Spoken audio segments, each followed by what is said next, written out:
Layang Jayabaya. Sabdaning Gusti kang disampaiake marang malaikat Hasarapala uga kasebut malaikat Israil kanggone bangsa Jawa. Hasarapala 1. Gusti pareng dawuh marang aku. Sira bangsa Jawa sejatine uwis diparingi Gusti kadegdayan kanggo kaperluane sira kabeh sak bendinane. Awit tanah Jawa kang mahuni dundul, Gusti dadekake ijo, supaya sira bangsa Jawa bisa krasan marang panggenan kang anyar iki. Hasarapala 2. Ananging sabdaning Gusti kang wis tak tulis ana ing layang Jayabaya kanggone sira bangsa Jawa. Gusti pareng dawuh, sira bangsa Jawa bakal ninggalake agama peparingane Gusti kang Maha Suci. Lan Gusti pareng sabda, sira bangsa Jawa bakal lunga adoh kanggo goleki asmane Gusti. Sira dhewe bakal ora duweni katentreman yen sira kuwi lali marang asmane Gusti kang uwis temurun kanggone sira ing tanah Jawa. Sebab sabdaning Gusti kang uwis tak tulis ing layang Jayabaya kanggone sira malah sira tinggalake. Minyong monco endi wae sira lunga, lan iki sabdaning Gusti. Bangsa Jawa ora bakal duweni katentreman nganti wancine bali ana ing ngarsane Gusti. Amarga pangertene Gusti kuwi luwih dhuwur katimbang pangertene sira bangsa Jawa kang diparingi Gusti budi, rasa, pikiran, lan angen-angen.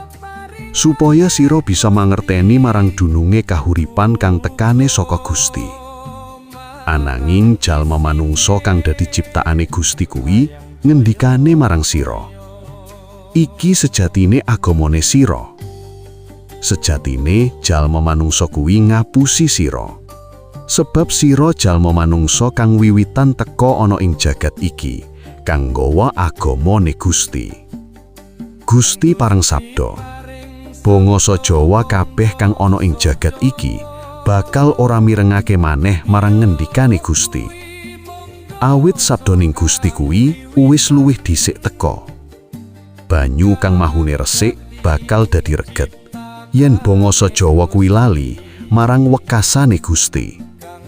Uga asmane Gusti kang manggon ana ing rasa sira bakal sirna saka kahuripane bangsa Jawa.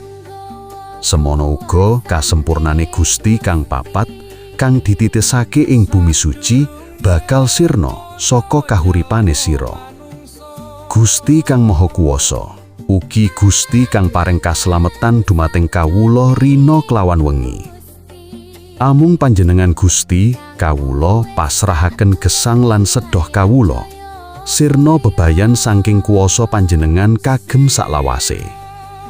Lan iki kang dadi sabdaning Gusti kanggone sira bangsa Jawa kang isih mangerteni marang kuasane Gusti.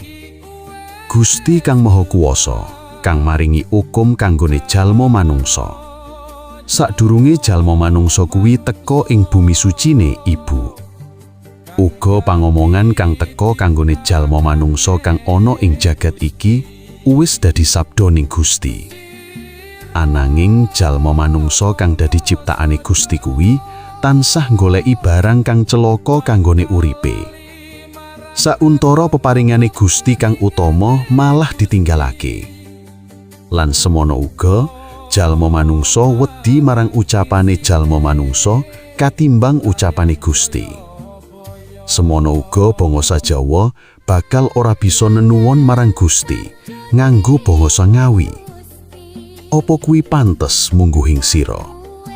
Gusti pareng sabda, kabeh mau bangsa Jawa kang bakal nerima marang ukumane Gusti. Awit jalma manungsa kang ana ing jagat iki ora tau nerima marang peparingane Gusti.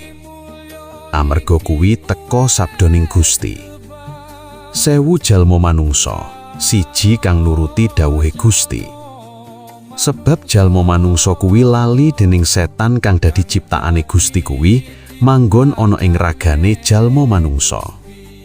Gusti kang Maha Kuwasa nyiptakake rina kelawan wengi uga Gusti kang Maha Kuwasa pareng pangaksuma.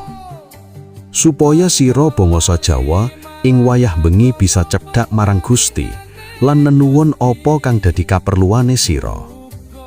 Lan Gusti pareng sabda, kahuripan bangsa Jawa kang mahune padhang bakal tak dadekake peteng kanggo sak lawase. Yen bangsa Jawa kuwi nenuwun marang aku nganggo bahasane jalma manungsa liya. Gusti pareng dawuh, kapinteran kang uwis diparingake Gusti, kang uwis katulis ana ing layang Jayabaya kanggone sira. Bangsa Jawa malah sira tinggalake.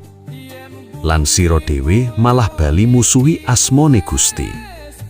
Ananging aku, Japarala, Makahala, Hasarapala, Hajarala, kang diutus Gusti njaga budi, rasa lan kahuripane sira rina klawan wengi. Bakal nulisake apa kang dadi tumindake sira ing bumi mulya iki. Kang pungkasan, Gusti pareng dawuh, aku iki Gusti kang Maha Kuwasa kanggone bangsa Jawa. Supaya bangsa Jawa kang melu dalane Gusti yen ing bebayan bisa nyebut asmane Gusti. Lan bebayan apa wae bakal disirnakake Gusti saka kahuripane sira. Amarga Gusti kuwi kang maha mriksani kahuripane jalma manungsa, uga kahuripane jalma setan. Mugi uripe jalma manungsa Jawa tansah iling dawuhe Gusti kang wis ditulis ing layang Jayabaya, temah antuk kaslametan ing bumi mulya saiki, uga ing bumi santosa mangke. Nuwun.